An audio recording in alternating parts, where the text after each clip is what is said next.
सबसे पहले बात करेंगे बाइडेन के संबोधन की। अमेरिकी राष्ट्रपति ने क्यों कहा कि उनके फैसला सही, बुद्धिमत्तापूर्ण और बेहतर है। बाइडेन ने माना कि तालिबान की ताकत काफी मजबूत है।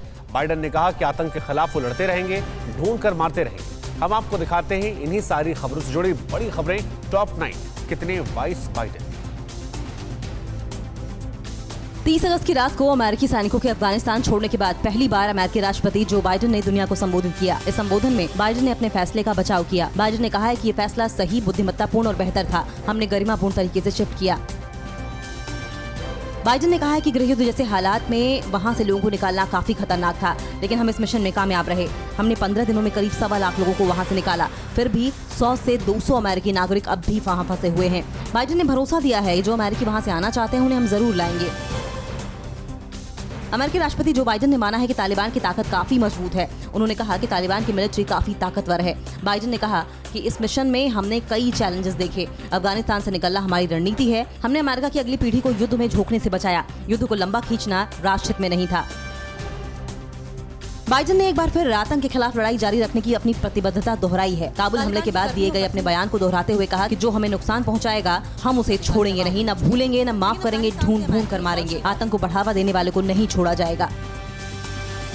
बाइडेन ने कहा है कि हमने अफगानिस्तान में 20 साल तक शांति बनाए रखी। हमने जो किया वो कोई और नहीं कर सकता था, लेकिन अभी हमारा काम पूरा नहीं हुआ है। 2 दशक पहले की परिस्थितियों में हमने जो उचित समझा वो निर्णय लिया था। अभी हम चीन से प्रतिस्पर्धा का सामना कर रहे हैं। चीन और रूस हमारे साथ प्रतिस्पर्धा में आगे बढ़ रहे हैं। हमारा मिशन स्पष्ट होना चाहिए और मूल सिद्धांत अमेरिका के हित के आधार पर होना चाहिए।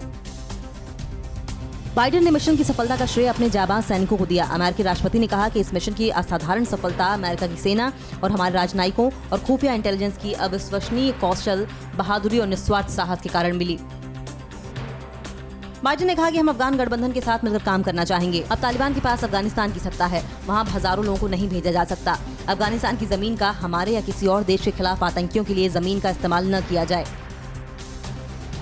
बाइडेन ने साथ ही ये भी कहा कि हम अफगानी लोगों की हमेशा मदद करते रहेंगे। महिलाओं के लिए, बच्चों के लिए हम पूरी दुनिया में उनके अधिकारों के लिए संघर्ष करने को तैयार हैं, लेकिन ये हिंसा पर आधारित नहीं होगा। हम कूटनीतिक तरीके से मानवाधिकार सुनिश्चित करने का प्रयास करेंगे।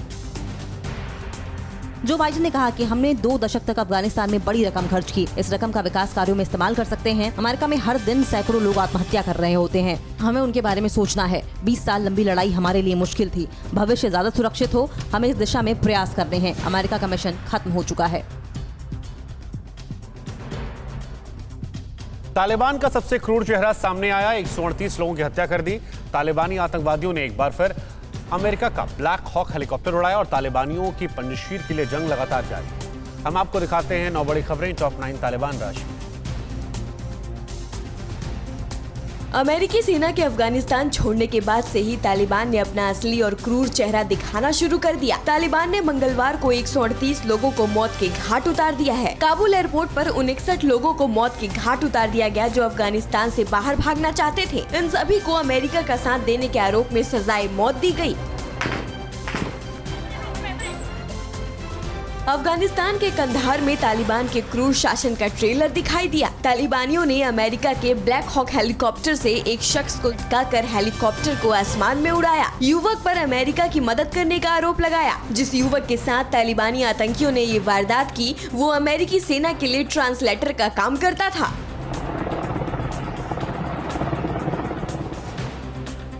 तालिबान ने अमेरिका के अफगानिस्तान में छोड़े गए ब्लैक हॉक हेलीकॉप्टर को उड़ाया। हेलीकॉप्टर में तालिबान के कई लोग बैठे दिख रहे हैं। तस्वीरों में दिख रहा है कि तालिबान लड़ाके हेलीकॉप्टर को उड़ाकर उससे चक्कर काट रहे हैं और ऊपर से शहर का वीडियो बना रहे हैं। तालिबान ने अफगानिस्तान में सरकार में रहने वाले प्रतिनिधियों के नाम फाइनल कर लिए हैं। ऐसा माना जा रहा है कि वहां की नई सरकार शनिवार से पहले काम करना शुरू कर देगी। मुल्ला बरादर तालिबान की सरकार का चेहरा होंगे और मुल्ला अखुंदजादा इस्लामिक काउंसिल के हेड होंगे। कंधार में अखुंदजादा की अध्यक्षता में चल रही तालिबान की 3 दिन की बैठक में ये फैसले लिए गए।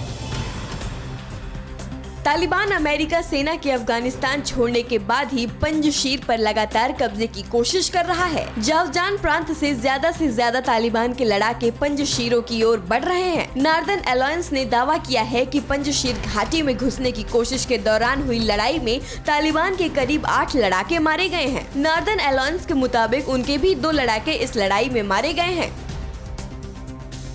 तालिबान ने अंतिम संस्कार का दिखावा कर पश्चिमी और नाटो देशों का मजाक उड़ाया। अफगानिस्तान के खोस्त प्रांत में सैकड़ों लोगों ने अफगान पाकिस्तान सीमा के पास अमेरिका, नाटो, यूके और फ्रांस के झंडों को ताबूत पर लपेटा और अंतिम संस्कार का दिखावा किया। अंतिम संस्कार को देखने के लिए भारी भीड़ भी इकट्ठा हुई। अफगानिस्तान में अमेरिकी सेना की विदाई और तालिबान की वापसी पर लोग खुशी का इजहार कर रहे हैं। अमेरिकी सेना की वापसी को शांति की स्थापना बताकर तारीफ की जा रही है। तालिबान के समर्थक अपनी खुशी में सजदा करते हुए रोते भी नजर आए।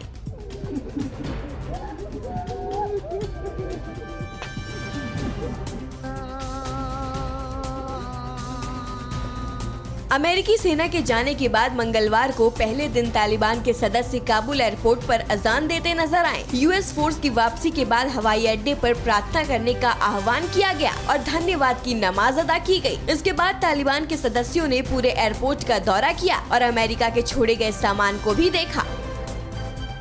पूरे अफगानिस्तान को लोगों ने तालिबान की यूनिट की ओर से आजादी के लिए बधाई संदेश दिया है। तालिबानी लड़ाकों ने अपने संदेश में कहा कि अब विश्वास की रात बीत गई है। लड़ाकों ने इस्लामिक अमीरात में महान जीत और आजादी के लिए सभी को मुबारकबाद दी। आजादी मुबारक अफगानिस्तान।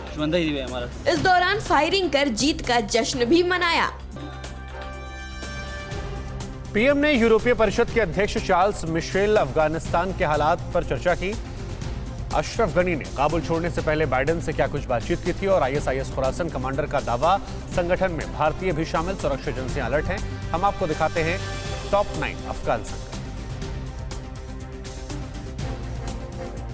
प्रधानमंत्री मोदी ने मंगलवार को यूरोपीय परिषद के अध्यक्ष चार्ल्स मिशेल के साथ अफगानिस्तान में हालात और दुनिया पर उनके प्रभावों के संबंध में चर्चा की। दोनों नेताओं ने एक स्थिर और सुरक्षित अफगानिस्तान के महत्व पर जोर दिया। पीएम ने ट्वीट कर यूरोपीय संघ के संबंधों को और मजबूत करने की हमारी प्रतिबद्धता को दोहराया। देश छोड़ने से पहले अफगानिस्तान के पूर्व राष्ट्रपति अशरफ गनी ने अमेरिकी राष्ट्रपति जो बाइडेन से बात की थी। दोनों नेताओं में 23 जुलाई को 14 मिनट तक बात हुई, जिसमें बाइडेन ने तालिबान से मुकाबले के लिए सैन्य मदद देने की बात कही थी, लेकिन गनी ने मुकाबला करने के बजाय देश छोड़ने का फैसला लिया। अफगानिस्तान में आईएसआईएस खुरासान कमांडर ने अपने संगठन में भारतीयों के भी शामिल होने का दावा किया है। अफगानिस्तान में इस्लामिक स्टेट खुरासान में भारतीयों के शामिल होने के दावे से हिंदुस्तान के लिए खतरा बढ़ गया है। भारतीय सुरक्षा एजेंसियों को मिले इनपुट के मुताबिक अफगानिस्तान में नंगरहार में आईएसआईएस खुरासान में शामिल सभी 25 भारतीय मौजूद हैं। इन सभी को हाल ही में अफगानिस्तान के जेलों से छुड़ाया गया था। इन्हें पाकिस्तान बॉर्डर पर ट्रेनिंग दी गई थी। सुरक्षा एजेंसियों के मुताबिक मुनसब नाम के शख्स ने इन्हें आईएसआईएस में भर्ती किया था। अफगानिस्तान में पाकिस्तान की साजिश बेनकाब हुई है। आतंकी सैयद सलाहुद्दीन का ऑडियो सामने आया है, जिसमें उसे तालिबानी जीत की तुलना बद्र की लड़ाई से की है। सैयद सलाहुद्दीन भारत को लेकर भी साजिश रच रहा है। सलाहुद्दीन ने कहा है कि गजवाए हिंद कश्मीर को आजाद कराएगा। तालिबान को लेकर अमेरिकी विदेश मंत्रालय ने साफ कहा है कि तालिबान को आतंकवाद के खिलाफ कार्रवाई करनी चाहिए। अमेरिका के मुताबिक तालिबान को बदले की कार्रवाई से भी बचना चाहिए। इसके अलावा अमेरिका की ओर से कहा गया कि तालिबान को आतंक को लेकर अपनी प्रतिबद्धता भी पूरी करनी चाहिए। संयुक्त राष्ट्र महासचिव एंटोनियो गुटेरेस ने कहा है कि अफगानिस्तान के लोगों के प्रति हमारी प्रतिबद्धता नहीं डगमगाएगी। मंगलवार को हमने 12.5 मीट्रिक टन मेडिकल सामान को एयरलिफ्ट किया। अंतर्राष्ट्रीय समुदाय को ये सुनिश्चित करने में मदद करनी चाहिए कि मानवाधिकार कार्यकर्ताओं के पास अपना काम करने के लिए आवश्यक धन पहुंच और कानूनी सुरक्षा उपाय होने चाहिए। अल-कायदा के नेतृत्व ने अफगानिस्तान में तालिबान की जीत पर बधाई देते हुए 2 पन्नों का बयान जारी किया। अल-कायदा के नेताओं ने जीत के लिए अल्लाह की प्रशंसा करते हुए कहा कि हम सबसे ताकतवर अल्लाह की प्रशंसा करते हैं, जिन्होंने अविश्वास के प्रमुख अमेरिका को अपमानित और पराजित किया। काबुल पर तालिबान के कब्जे के बाद वहां के हालात लगातार बिगड़ते जा रहे हैं। यूनिसेफ ने खुलासा किया है कि अफगानिस्तान में 10 मिलियन से भी ज्यादा बच्चों को तत्काल मानवीय सहायता की जरूरत है। रिपोर्ट के मुताबिक बिन मां बाप के बच्चों को हथियार पकड़ाए जा रहे हैं और बच्चों को उनके अधिकारों से पूरी तरह वंचित कर दिया गया है। जलियांवाला बाग पर राहुल से क्यों इत्तेफाक नहीं रखते अमरिंदर सिंह? देश के पीएम मटेरियल पर तेजस्वी ने क्या कुछ कहा? जैकलीन फर्नांडिस को तिहाड़ से कौन ब्लैकमेल कर रहा था?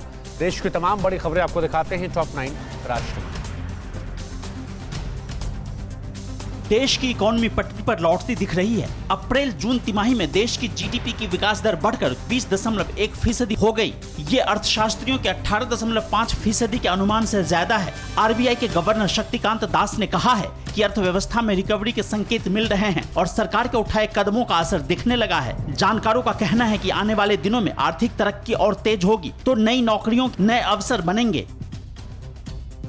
कैप्टन और सिद्धू के विवाद को सुलझाने चंडीगढ़ पहुंचे पंजाब कांग्रेस प्रभारी हरीश रावत खुद विवादों में फंस गए हैं। रावत ने सिद्धू और उनकी टीम के 4 वर्किंग प्रेसिडेंट्स की तुलना सिख धर्म के महान पंज प्यारों से कर दी, जिससे धार्मिक विवाद पैदा हो गया है। दरअसल जब श्री गुरु गोविंद सिंह जी ने सिख धर्म की शुरुआत की थी तो उन्होंने 5 प्यारों यानी 5 ऐसे लोगों को चुना था जो कि गुरु और धर्म के लिए कुछ भी कर सके। इन्हें बहुत ही पवित्र माना जाता है।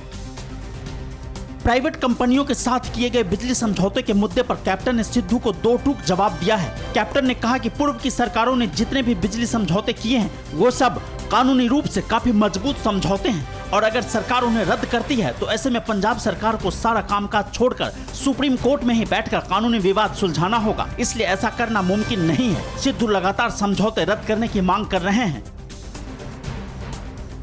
पंजाब कांग्रेस में जारी घमासान के बीच चंडीगढ़ में प्रदेश प्रभारी हरीश रावत से पंजाब कांग्रेस के अध्यक्ष नवजोत सिंह सिद्धू की मुलाकात हुई। इस मुलाकात में प्रगट सिंह समेत सिद्धू खेमे के कुछ और नेता मौजूद रहे। खास बात यह रही कि रावत से मिलने से पहले सिद्धू ने ड्रग्स तस्करी के मुद्दे पर बादल और अमरिंदर को एक साथ घेरा। सिद्धू ने कहा कि लोग बिक्रमजीत सिंह मजीठिया पर एसटीएफ की रिपोर्ट का बेसब्री से इंतजार कर रहे हैं। 6000 करोड़ रुपए के ड्रग रैकेट में एसटीएफ की रिपोर्ट कल 2 सितंबर को पंजाब और हरियाणा हाईकोर्ट के डिवीजन बेंच में खोले जाने की संभावना है।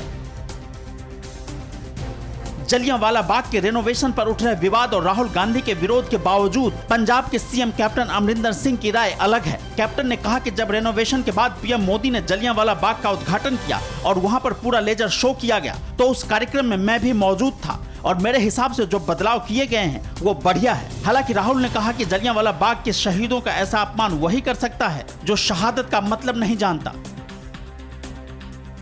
जेडीयू ने अपने नेता नीतीश कुमार को पीएम मटेरियल कहा तो इस पर नेता विपक्ष तेजस्वी यादव ने तंज कस दिया है। तेजस्वी ने कहा है कि यह तो बीजेपी ही बताएगी कि बिहार की तीसरी नंबर की पार्टी के लिए पीएम का पद रिक्त है या नहीं।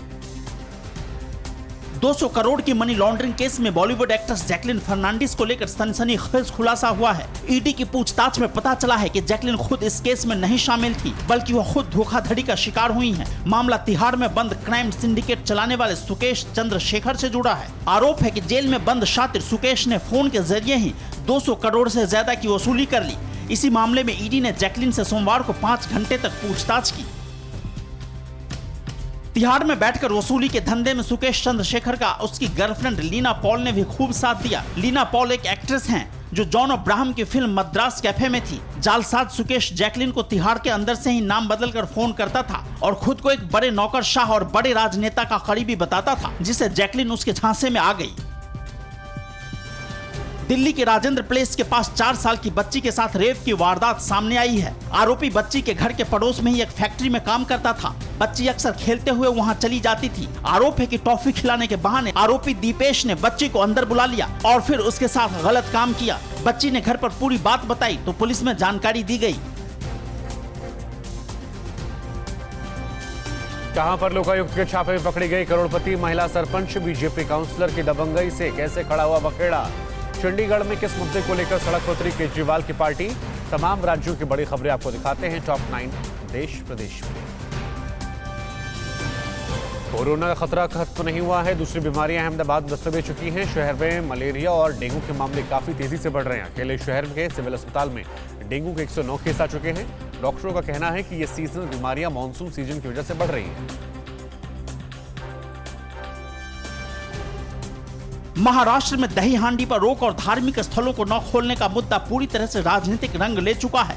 बीजेपी के आरोपों पर मुख्यमंत्री उद्धव ठाकरे ने कहा कि केंद्र सरकार के दिशा निर्देशों पर ही उन्होंने सार्वजनिक गोविंदा उत्सव पर रोक लगाई है, जिससे महाराष्ट्र में कोरोना न फैल सके। दरअसल बीजेपी नेता आरोप लगाते रहे हैं कि हिंदू उत्सवों के आने पर कोरोना का बहाना बनाकर महाराष्ट्र की सरकार अड़ंगे लगा देती है।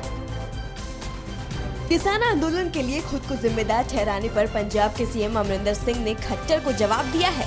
कैप्टन ने कहा कि मुझे लगता है कि मुझे मनोहर लाल खट्टर को एजुकेट करने की जरूरत है। किसान नेताओं को मैंने मिठाई नहीं खिलाई थी, बल्कि गन्ने के दाम बढ़ने पर उन्होंने मुझे मिठाई खिलाई। अमरिंदर सिंह ने कहा कि करनाल में किसानों पर जिस तरीके से लाठीचार्ज किया गया, वैसी कार्रवाई कहीं भी बर्दाश्त नहीं की जा सकती। चंडीगढ़ नगर निगम के बाहर आम आदमी पार्टी ने जोरदार प्रदर्शन किया। आप नेताओं ने आरोप लगाया कि केंद्र शासित चंडीगढ़ नगर निगम हर मोर्चे पर फेल है और भ्रष्टाचार का अड्डा बन चुका है। प्रदर्शन की अगुवाई हाल ही में कांग्रेस छोड़कर आम आदमी पार्टी में शामिल हुए नेता प्रदीप छाबड़ा ने की। पुलिस ने इन्हें खदेड़ने के लिए वाटर कैनन का भी इस्तेमाल किया। मध्य प्रदेश सरकार एक बार फिर बाजार से 2000 करोड़ रुपए का कर्ज लेने जा रही है। इससे पहले भी शिवराज सरकार योजनाओं को पूरा करने के लिए कई बार बाजार से कर्ज ले चुकी है। राज्य सरकार पर इस समय 2,53,000 करोड़ रुपए का कर्ज है, यानी मध्य प्रदेश के प्रत्येक नागरिक पर करीब 30,000 रुपए का कर्ज है। इस बीच कांग्रेस ने आरोप लगाया है कि सरकार कर्ज लेकर सिर्फ ब्रांडिंग पर खर्च कर रही है। कानपुर से बीजेपी पार्षद मेनका सिंह सेंगर के विवादित करतूत सामने आई है। मेनका सिंह ने चोरी के शक में युवक को तालिबानी अंदाज में सजा दे दी। युवक को पेड़ से बांधकर टॉर्चर किया गया। पेड़ से बंधा युवक रहम की भीख मांगता रहा। पार्षद मेनका का वीडियो अब सोशल मीडिया पर वायरल हो रहा है। घटना स्थल पर कोई पुलिस वाला नहीं था, जबकि पार्षद खुद थानेदार की तरह एक्शन में दिखी। मध्य प्रदेश की सीधी में प्रकृति का अनोखा नजारा देखने को मिला। यहाँ तेज आंधी तूफान के बाद तालाब से अचानक पानी उड़ने लगा। इस नजारे को देख एक बार के स्थानीय लोगों में हड़कंप मच गया, लेकिन जल्द ही इस तस्वीर को लोग कैमरे में कैद करने लगे। आदिवासी इसे कुदरत का करिश्मा मान रहे हैं। मध्य प्रदेश के रीवा में एक महिला सरपंच के पास करोड़ों की काली कमाई का पता चला है। लोकायुक्त के छापे में सरपंच सुधा सिंह की 11 करोड़ की काली कमाई का अब तक पता चल चुका है। सुधा सिंह के खिलाफ उनके 2 घरों पर 20-20 सदस्यीय 2 टीमें बनाकर छापे मारे गए, तो उनके 1 एकड़ में बने आलीशान बंगले में स्विमिंग पूल भी मिले। शुरुआती जाँच में पता चला कि सरपंच 30 गाड़ियों और 36 भूखंडों की मालकिन है। सरकार ने सर्राफा व्यापारियों के लिए अनिवार्य हॉलमार्किंग लागू करने की डेडलाइन 30 नवंबर तक बढ़ा दी है। साथ ही ज्वेलर्स को फिर भरोसा दिलाया है कि नवंबर तक सरकार उनके ऊपर कोई कार्रवाई नहीं करेगी। इस बीच ज्वेलर्स से जुड़े बाकी मुद्दों को भी सुलझाने का काम जारी रहेगा। सरकार सभी मुद्दे लीगल कमेटी बनाकर सुलझाएगी। भारत ने एक दिन में कितनी वैक्सीन लगवाकर बनाया ऐतिहासिक रिकॉर्ड। आज किन किन राज्यों में खुलने जा रहे हैं स्कूल, देश में क्यों कम नहीं हो रहे कोरोना केस, कोरोना से जुड़ी तमाम बड़ी खबरें दिखाते हैं टॉप 9 कोरोना से जंग। भारत में मंगलवार को वैक्सीनेशन का नया रिकॉर्ड बना। 31 अगस्त को एक दिन में 1,30,82,756 टीके देश भर में लगे। ऐसा दूसरी बार हुआ जब एक दिन में 1 करोड़ से ज्यादा टीके भारत में लगाए गए। 27 अगस्त को 1,03,35,290 टीके लगे थे। कोरोना की तीसरी लहर की आशंका के बीच वैक्सीनेशन की तेज रफ्तार राहत देने वाली है। वैक्सीनेशन की मेगा ड्राइव के दौरान देश के अलग अलग शहरों में टीकाकरण केंद्रों पर जबरदस्त भीड़ देखी गई। ये पटना की तस्वीर है, जहां वैक्सीन लगवाने के लिए लोगों की लंबी लंबी कतारें पूरे दिन यूं ही लगी रही। देश में अब तक कोरोना वैक्सीन के 65 करोड़ 26 लाख डोज लगाए जा चुके हैं। इनमें से 50 करोड़ 32 लाख लोग ऐसे हैं जिन्होंने वैक्सीन की 1 डोज ली है, जबकि 14 करोड़ 95 लाख लोग अपनी दोनों डोज ले चुके हैं। सबसे ज्यादा 6 करोड़ डोज यूपी में लगाई गई हैं। वहीं दोनों डोज ले चुके सबसे ज्यादा 1 करोड़ 6 लाख महाराष्ट्र में है। पश्चिम बंगाल के जलपाईगुड़ी में वैक्सीनेशन सेंटर पर भारी भीड़ जमा होने के बाद भगदड़ मच गई, जिसमें 25 लोग घायल हो गए। घायलों में कई महिलाएं भी शामिल हैं। एक प्रत्यक्षदर्शी के मुताबिक एक स्कूल पर बने वैक्सीनेशन सेंटर में सुबह से ही बड़ी संख्या में लोग जमा होने लगे थे, लेकिन इन्हें संभालने के लिए कोई व्यवस्था नहीं की गई थी। अड़ी सोमवार से शुक्रवार शाम 6 बजे सिर्फ TV9 भारतवर्ष पर।